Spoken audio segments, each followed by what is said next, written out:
મહારાષ્ટ્ર વિધાનસભા 2024ની ચૂંટણીમાં દેવેન્દ્ર ફડણવીસે સાબિત કરી દીધું કે એ માત્ર ભાજપના મજબૂત ચહેરા જ નથી, પરંતુ મહારાષ્ટ્રના રાજકારણની અંદર એક મહત્ત્વની વ્યક્તિ છે એ ફડણવીસે સાબિત કર્યું.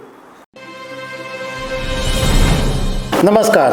દેવેન્દ્ર ફડણવીસ હવે મહારાષ્ટ્રના ત્રીજી વખત મુખ્યમંત્રી બનવા જઈ રહ્યા છે.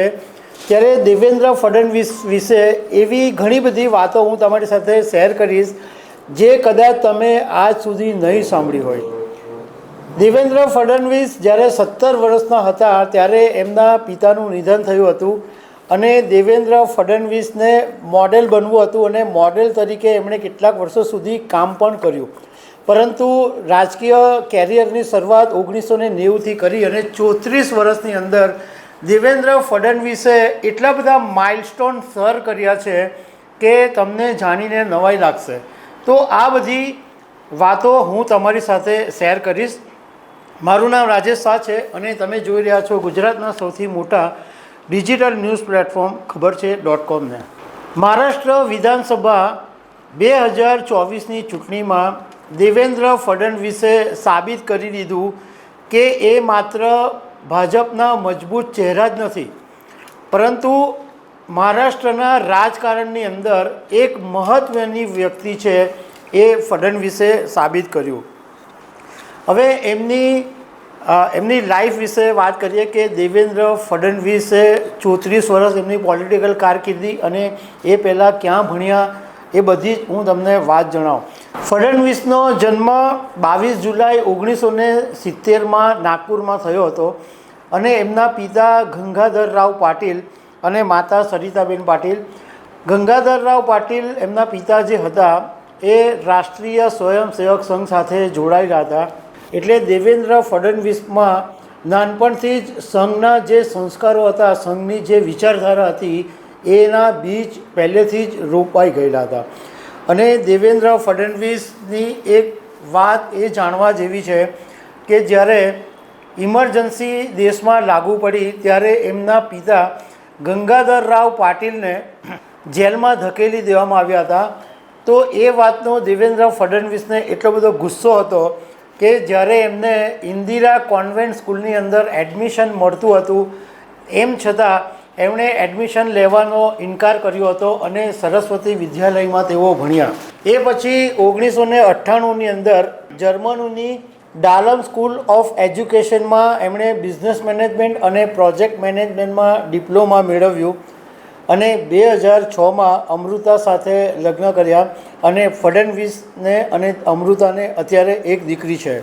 હવે એમની જે પોલિટિકલ કેરિયર છે એ શરૂ થઈ 1990થી. 1990માં એમણે RSSની સાથે શરૂઆત કરી અને 1992ની અંદર અખિલ ભારતીય વિદ્યાર્થી પરિષદ જે ભાજપની પાંખ છે એમાં જોડાયા અને 1992માં રામનગર વોર્ડથી પહેલી પાલિકાની ચૂંટણી પણ લડ્યા અને કોર્પોરેટર બની ગયા. તે વખતે ફડણવીસની ઉંમર હતી માત્ર 22 વર્ષ અને આટલી નાની ઉંમરના સૌથી પહેલાં કોર્પોરેટર ફડણવીસ બન્યા હતા. 1997ની અંદર ફડણવીસ નાગપુર પાલિકાના મેયર પણ બની ગયા અને તે વખતે પણ એમને માઇલસ્ટોન સર કરેલો કે નાગપુરમાં સૌથી યુવા મેયર તરીકે એમનું નામ હતું અને દેશમાં સૌથી યુવાન વયના બીજા નંબરના મેયર ફડણવીસ બનેલા. 1999થી 2004 સુધીમાં સતત 3 વખત ફડણવીસ મહારાષ્ટ્ર વિધાનસભાના સભ્ય તરીકે એમણે કામ કર્યું. 2001ની અંદર ભારતીય યુવા મોરચાના રાષ્ટ્રીય અધ્યક્ષ બનેલા. 2010માં મહારાષ્ટ્ર એકમના મહાસચિવ અને 2013માં મહારાષ્ટ્ર એકમના પ્રમુખ બનેલા અને 2019માં નાગપુરથી જીતેલા.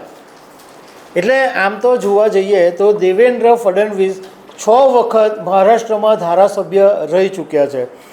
દેવેન્દ્ર ફડણવીસ જ્યારે 17 વર્ષના હતા ત્યારે એમના પિતા ગંગાધરરાવ પાટીલનું હાર્ટ એટેકને કારણે નિધન થયું હતું અને દેવેન્દ્ર ફડણવીસે પોતે પોલિટિકલ કેરિયર બનાવવાનું તે વખતે નહોતું વિચારેલું. એમને મોડેલ તરીકે આગળ વધવું હતું અને મોડેલ તરીકે દેવેન્દ્ર ફડણવીસે ઘણા વર્ષો કામ પણ કર્યું.